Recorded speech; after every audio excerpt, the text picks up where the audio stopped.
président de la république nattangoom bii di Paul Kagame da ko lancé ab challenge da ko yónnee ay kàddu ci ne ko na wane misaal ci ni ñuy raxasoo. Je relève le défi de mon cher collègue Paul Kagame, président du Rwanda. mu jóge ci jël ay matuwaay yu am solo ci population sénégalaise bépp ba sax ñu nekk actuellement ci état d'urgence ma dama ko ci dollil beneen challenge di ko ñaan nag mu relever ko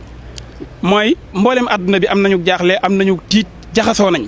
am nañu àgg ci ne mboolem lu ñu xalaatoon mboolem lu ñu amoon ci ay jumtuwaay jeexal nañ ko te mënuñ ci yëf yi dara nun dañoo am leneen loo xam ne dañ ko cee war a dolli mooy delloo nit ñi ci yàlla challenge boobu faw njiitum réew mi da ko war a jiite woo ci ñëpp.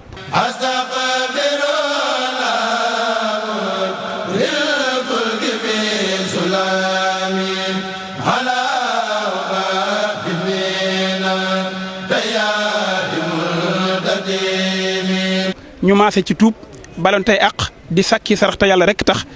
fépp foo xam ne fu ñuy teg ay folklore la mbaa am fo moo xam ne ñuy seetaan la wala lu ñuy déglu ñu dindi ko maase delloo suñu bopp ci yàlla ndax yàlla mi am kattan ba dugal jàngoro ji nga xam ne ci àdduna bépp la ko wàccee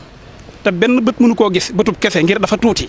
benn bët mënu kenn du gis ak xetam wala mu déggu yëngoom ngir dafa tuuti te teewut mi àdduna bépp ngi taxaw ne dañuy def guerre mondiale guerre ak koo gisut guerre ak koo déggut guerre ak koo xam ne doo la xeeñ du guerre bu yomb. Allahumma ij'al lana min kulli hammin faraja wa min kulli diqin makhraja wa min kulli bala'in afiya ya akramal akramin. kenn doo nga am kattanam mooy ki nga xam ne ni mu ko sàkkee mu tuutee noonu la sàkke yu ko ëpp fopp te loolu wax nañ ne adduna bi li ci yàlla sàkk ci ay dënd mu ñuy wax ay planète moo ëpp nombre de fépp suuf yi univers bi boo ko doon mesurer kenn xamul ñaata milliards d'années de lumière la te benn atu lumière bu nekk 9500 milliards de kilomètres la adduna bi am na ci distance yoo xam ne kenn xamul nu mu toll suñu adduna bii ñu nekk di ci dund boo ko dugaloon ci biir univers bi day seey comme bu poussière lay toll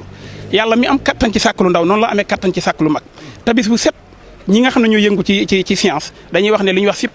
supernova day am mooy ay àdduna yoo xam ne day dem ba seenu dund jeex mu explosé toj yàlla am na kattan ci jële fi àdduna bi te du ko wàññi dara ndax jëriñuñ ko dara bu ñu xamee loolu nag dañoo war a delluwaat ci moom xam ne lii lépp moom la te buñ ko tuubee jégglu ko mu jëlee ko fi ndax ñun ñëpp maase nañ xam ne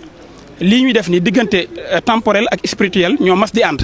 li ñuy def nii xëy na mooy lu temporel li spirituel mooy ñaan yi nga xam ne mooy zahir ak batin foo fekk ñooy ànd challenge boobu faw njiitum réew mi da ko war a jiite woo ci ñëpp. ala